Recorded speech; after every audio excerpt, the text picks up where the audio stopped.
Bonjour à tous, bienvenue pour ce nouvel enseignement biblique que l'Éternel m'a mis à cœur de partager avec vous. Donc, aujourd'hui, en fait, nous allons voir la suite de l'enseignement de la méditation, en fait, sur l'interaction du roi Saül avec David. Et donc, c'est le roi Saül partie 2. La partie 1, je l'avais déjà éditée. Et donc, on va voir dans un premier temps que Saül était orgueilleux et jeune. Et l'Éternel m'a montré certaines similitudes entre l'histoire de Samson et Dalila et celle de David et Saül. Donc, je vais voir, je vais partager avec vous. Le même esprit démoniaque qui a causé la ruine de Samson en utilisant Dalila était aussi à l'œuvre dans la vie de Saül pour détruire David. Mais David a réagi très différemment de Samson. Et c'est pour cette raison que l'Éternel l'a élevé et lui a donné un nom qui ne s'efface pas. Et c'est tellement extraordinaire et on peut rendre gloire à Jésus pour cela. Alors, dans un premier temps, on va voir que Saül devient jaloux de David. Quand Saül a entendu les femmes chanter et danser en l'honneur de David, Saül a tué ses 1000 et David ses 10 000. Observons la réaction de Saül. Dans 1 Samuel chapitre 18, verset 8, la Bible nous dit « Saül fut très irrité et cela lui déplut. Il dit « On en donne 10 000 à David et c'est à moi que l'on donne les 1000. Il ne lui manque plus que la royauté. » Et en fait, David, il est innocent, il n'a fait que le bien. Tout ce qu'il veut, c'est servir, délivrer le peuple d'Israël de l'oppression des Philistins. Il veut seulement faire le bien et il ne se rend même pas compte de la jalousie du roi dans un premier temps. Il veut même servir Saül, il veut glorifier Dieu et délivrer le peuple d'Israël de l'oppression des Philistins. Et en fait, on va voir que Saül, il avait peur de David. Pourtant, évidemment, le roi Saül ne va pas dire franchement à David qu'il avait peur de lui. Il lui montrait une face amicale tout en essayant de le détruire derrière son dos. Il lui propose même de devenir son gendre par 2 fois. Donc la première fois, il propose sa fille aînée qui est Miram, et ça a l'air d'être un cadeau, mais sauf que c'est un cadeau empoisonné. On va lire dans 1 Samuel chapitre 18, verset 17, dans quel but il lui propose sa fille Miram.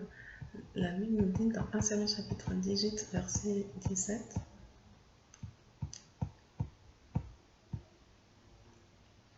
Saül dit à David, « Voici, je te donnerai pour femme ma fille aînée Miram.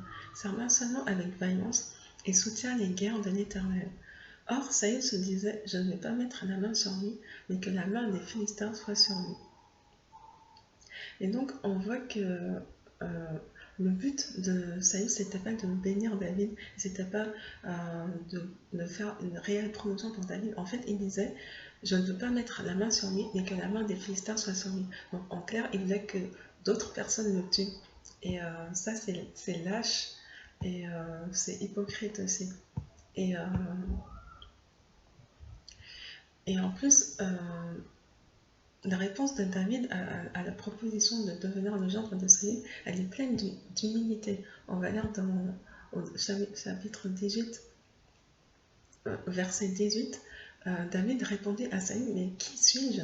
Et qu'est-ce que ma vie? Qu'est-ce que la famille de mon père en Israël pour que je devienne le gendre du roi? » Donc en fait, David était humble et pour lui c'était un cadeau, c'était une opportunité de pouvoir devenir le gendre du roi Saül. Mais en fait, il avait absolument aucune, comment dire, il ne se rendait pas compte en fait des intentions magnifiques du roi Saül à son égard. Et ensuite, quand on va dire le temps où Saül devait donner Miram comme épouse à David, la Bible dit qu'elle a été donnée à un autre. Alors on va lire dans 1 Samuel chapitre 18, verset 19. Lorsque arriva le temps où Miram, fille de Saül, devait être donnée à David, elle fut donnée pour femme à Adriel de Méola. Donc ça, c'est en fait c'est une trahison en fait, parce que déjà, Saül, il n'a pas tenu sa promesse de donner Méram comme femme à David, mais en plus, il le trahit en donnant sa fille à quelqu'un d'autre. Et donc, en fait, ça aurait pu créer de l'amertume, de la rancune et un désir de vengeance dans le cœur de David. Mais en fait, David a conservé un cœur pur et une attitude noble vis-à-vis de Saül. Et quand on fait le parallèle avec l'histoire de Samson, c'est tout le contraire qui s'est produit. Samson aussi, on lui avait promis une femme, il devait épouser une femme qui était dans le peuple des Philistins, et lui, ça a créé de la colère, de la rage, de l'amertume, un désir de vengeance et de la rancune. En fait, Samson, il n'a pas gardé son cœur contrairement à David. Et du coup, David, lui, il a été récompensé par Dieu pour avoir gardé cette attitude de noblesse. Il aurait très bien pu euh, agir comme Samson, mais il a refusé en fait de se laisser envahir par la haine et par l'amertume. Il a gardé une attitude noble. Et en fait, quand Saül a vu que David continuait à être vivant et à réussir dans les guerres et dans les combats, alors il a eu en deuxième plan, c'est d'offrir sa deuxième fille, Michal, à David. Et dans 1 Samuel chapitre 18, verset 25, on va voir ce qu'il nous est dit. Saül nous dit, vous parlerez ainsi à David, le roi ne demande point de dot, mais il désire 100 prépuces de Philistins pour être vengé de ses amis. Saül avait le dessein de faire tomber David entre les mains des Philistins. Donc c'est toujours son plan machiavélique en fait, de détruire David par la main des Philistins au lieu de le faire lui-même par ses propres mains. Mais Dieu merci, le plan diabolique de Saül a échoué. On va voir dans 1 Samuel chapitre 18, verset 27, ce qui s'est passé. Donc, avant le terme fixé, David se leva. Donc, l'Éternel, il a attiré mon attention sur cette partie de la phrase. Avant le terme fixé, ça veut dire que Saül, il avait fixé une date à David, à laquelle David devait lui donner les 100 prépuces de Philistins.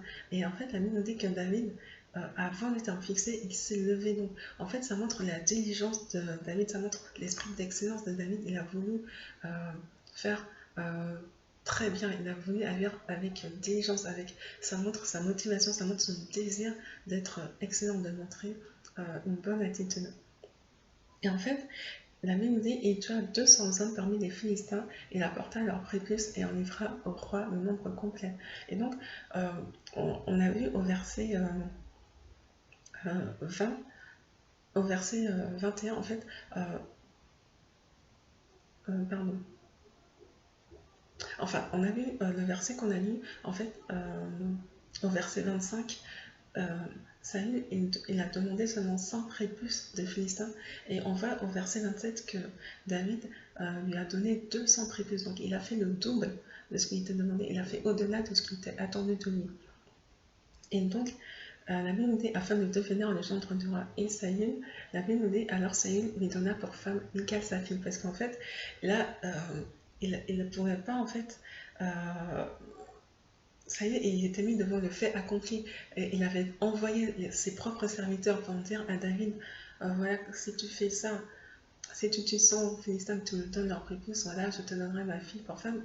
Donc là, il était, même s'il n'avait pas envie en fait de bénir David, même s'il n'avait pas envie de faire du bien à David, là, il était mis devant le fait accompli et ses serviteurs avaient eux-mêmes transmis le message. Donc en fait, il aurait été considéré il savait que sa réputation aurait pris un mauvais coup s'il n'avait pas tenu sa promesse une deuxième fois. Et donc c'est pour ça qu'il a donné sa fille Michal à David. Mais ce n'était pas son intention dans un premier temps. Et donc, grâce à l'attitude de David, la Bible dit que Dieu l'a rendu célèbre. On peut voir, Saül vit et comprit que l'Éternel était avec David, et Michal, sa fille, aimait David. Et Saül craignit de plus en plus David, et il fut toute sa vie son ennemi. Et les princes des Philistins faisaient des excursions, et chaque fois qu'ils sortaient, David avait plus de succès que tous les serviteurs de Saül, et son nom devint très célèbre. Donc ça, c'est dans 1 Samuel chapitre 18, verset 28 à 30, on a vu que Saül s'est rendu compte que l'Éternel était avec David parce qu'il ne réussissait pas à le détruire. et David réussissait dans tout ce qu'il faisait. Et en plus, l'Éternel a rendu David célèbre. Donc ça, c'est vraiment la gloire de Dieu. Et en fait, on a vu aussi que Saül, il est devenu l'ennemi de David, alors que David, lui, il estimait Saül, mais Saül, lui, voulait le détruire. Et dans 1 Samuel chapitre 20, verset 1, David, il s'interroge sur ceux qui auraient pu faire de mal. On va lire 1 Samuel chapitre 20, verset 1. David s'enfuit de Najot, près de Rama. Il alla trouver Jonathan, et il dit, « Qu'ai-je fait? Quel est mon crime? Quel est mon péché aux yeux de ton père, pour qu'il en veuille à ma vie ?» Et donc, on voit que David il s'interroge sur ce qu'il aurait pu faire de mal pour que Saül lui en veuille à ce point et veuille le tuer. Et la vérité, c'est que David n'a rien fait de mal. C'est par pure méchanceté, par jalousie et orgueil que Saül en fait à David. Et Saül, en fait, il me fait penser à certains chefs d'entreprise de nos temps modernes, et à certains directeurs au cadre d'entreprises qui sont haut placés. Et quand il voit arriver un nouveau venu avec du potentiel, avec des dons et des talents, et qui possède de belles qualités, il le jalouse, il lui mène la vie dure pour l'empêcher de gravir les échelons. Il lui impose des tâches subalternes. Et malheureusement, certains qui m'écoutent, ils en ont fait l'expérience. Et c'est vraiment triste, mais malheureusement, c'est une réalité. Et ça, il me fait penser aussi à certains parents, à certains beaux-parents qui sont jaloux de leurs propres enfants, quand ils ont des qualités, des potentiels et des dons que leurs enfants ont, comme la belle-mère de Blanche-Neige ou dans Cendrillon. C'est un fait malheureux et c'est une réalité pour un certain nombre de personnes aujourd'hui. Mais ce qui permet d'échapper à cela, c'est vraiment le discernement donné par Dieu et sa sagesse. Et en fait, de la même façon que Dieu a protégé David et lui a permis de réussir et de faire des exploits malgré la jalousie du roi Saül, en fait, Dieu peut faire la même chose avec nous quand on nous confie en lui, avec tous les dons et talents que l'Éternel nous a confiés, quand on les développe pour sa gloire et pour être une bénédiction pour les autres. L'Éternel ne va pas permettre que ceux qui nous envient, ceux qui nous jalousent, puissent nous détruire, parce que l'Éternel, il nous a donné nos dons et talents, c'est pour sa gloire. Et quand on maximise nos dons et talents pour élever son nom, l'Éternel lui-même, il nous rend célèbres. L'Éternel lui-même, il nous fait trouver faveur et grâce aux yeux des personnes devant lesquelles on doit trouver grâce. Et ça, c'est vraiment la gloire de l'Éternel. Et je voulais aussi insister sur le fait que la jalousie, ça révèle qu'une personne ne connaît pas son identité en Jésus-Christ. Parce que quand on connaît son identité en Jésus, on a vraiment personne à envier, parce qu'on a tous des dons et des talents que l'Éternel nous a donnés. Les dons que moi j'ai, ce ne sont pas les dons que quelqu'un d'autre a. Les dons que quelqu'un d'autre a, ce ne sont pas les mêmes dons que moi j'ai. Et en fait, on est complémentaires. Et en fait, on peut admirer quelqu'un, on peut trouver extraordinaire, effectivement, parce que tous les dons que tu donnes, ce sont vraiment de très beaux dons. Dieu nous fait les choses que l'Éternel nous permet d'accomplir, c'est vraiment magnifique et extraordinaire. Donc on peut admirer, on peut trouver ça beau, mais ne pas jalouser, parce que quand tu jalouses, en fait, ça veut dire, tu montres que tu n'as pas compris qui tu es en Jésus. Chacun d'entre nous, on est unique et on ne sera jamais comme quelqu'un d'autre. Dieu nous a créés de façon unique pour accomplir quelque chose d'unique sur la terre, avec les dons spécifiques qu'il nous a donnés. Et donc notre travail, c'est de maximiser notre potentiel, de maximiser tout ce que Dieu nous a donné, et ne pas le faire par orgueil, pour se dire voilà, moi je suis capable de faire ci, je suis capable de faire ça, de se vanter. Parce que ça, en fait, ça aussi, c'est un manque d'intelligence de se vanter par rapport aux dons et talents qu'on a, parce que la Bible dit, mais qu'as-tu que tu n'as reçu? Tout don parfait et toute grâce excellente descend d'en haut du Père des Lumières, sur lequel il n'y a ni changement ni ombre de variation. Donc tout ce qu'on est capable de faire, c'est Dieu qui nous rend capable de le faire. On ne peut rien faire sans Dieu. Sans Jésus, on ne peut rien faire. Donc tout ce qu'on est capable de faire, c'est pour la gloire de Dieu, c'est pour bénir les autres, et c'est pour faire avancer le royaume de Dieu. Et maintenant, on peut se comparer à nous-mêmes par rapport à la version de nous-mêmes d'hier. Se dire, voilà, hier j'étais comme ça et aujourd'hui je suis mieux qu'avant par rapport à la personne que j'étais hier. Mais se comparer par rapport à quelqu'un d'autre, c'est vraiment pas intelligent, parce qu'on se compare, on compare ce qui n'est pas comparable. C'est deux personnes différentes avec deux destinées différentes, et c'est un péché en fait de se comparer aux autres, et c'est un péché d'être jaloux des autres en fait, parce qu'on montre qu'on n'a pas compris qui Dieu est et qui Dieu est en nous, à l'intérieur de nous. Et il y a autre chose que je voulais aussi partager, c'est Saül, il est tellement méchant et jaloux et égaré qu'il pense à un moment même que Dieu lui a permis enfin de pouvoir tuer David.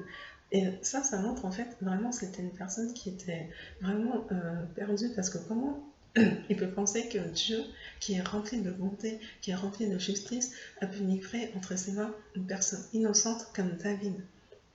On va voir dans 1 Samuel chapitre 23 verset 7 ce que la Bible nous dit. Pardon. Non, 1 Samuel chapitre 23 verset 7. Saül fut informé pardon. Saül fut informé de l'arrivée de David à Keïla et il dit Dieu le livre entre mes mains, car il est venu s'enfermer dans une ville qui a des portes et des barres. Donc en fait, quand il a vu que David est venu à cet endroit, dans sa tête, il s'est dit voilà, Dieu l'a livré entre mes mains. Et ça, c'est de la méchanceté en fait. Parce que Dieu n'avait aucune intention de livrer David entre ses mains, mais lui, dans son égarement, c'est ce qu'il a pensé. Et ce que j'admire chez David, c'est comment il a toujours su se consacrer à l'Éternel et comment il a toujours demandé à Dieu, comment il a toujours consulté Dieu avant de prendre la moindre décision pour aller à la bataille. Et Dieu l'a tellement récompensé pour cette attitude.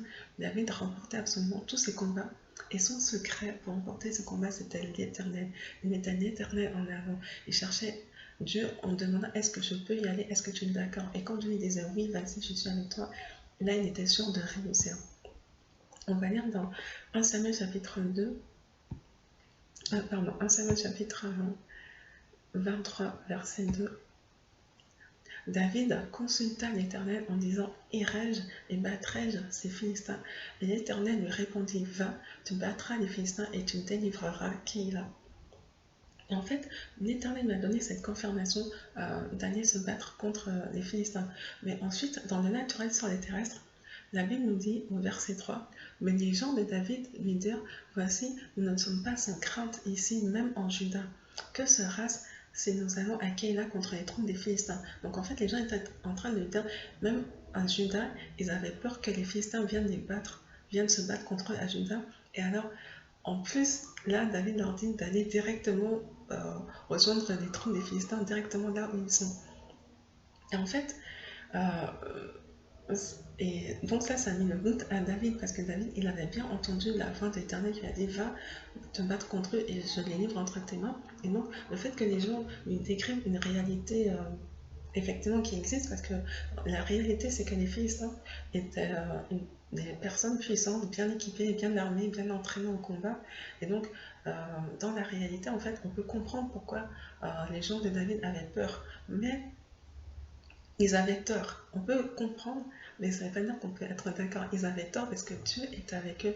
Et quand Dieu est avec nous, on réussit dans tout ce qu'on entreprend. Et même les amis, même les Goliaths, même les personnes bien équipées, bien armées, vont fléchir le genou et vont tomber sous notre pouvoir. Parce que c'est l'Éternel qui les livre en notre pouvoir.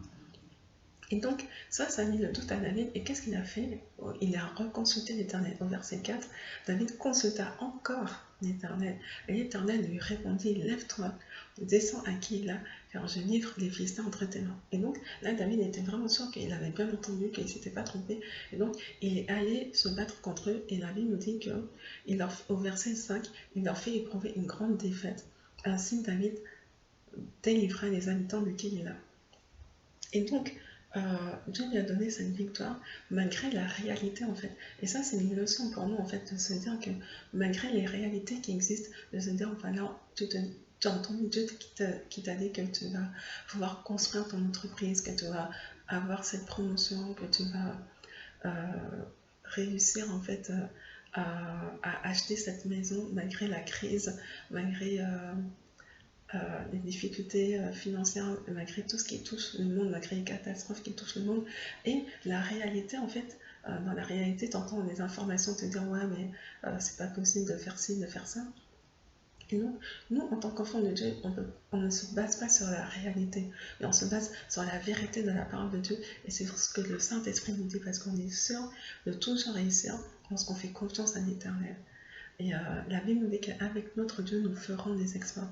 Et donc voilà, c'est ce que je voulais partager avec vous, c'est ce que l'Éternel m'a mis à cœur de partager avec vous. Et je prie que l'Éternel bénisse sa parole dans nos cœurs, qu'il nous accorde la grâce d'accomplir tout ce qu'il a prévu que nous faisons sur cette terre pour sa gloire et pour notre bénéfice dans le nom de Jésus. Amen. Soyez bénis.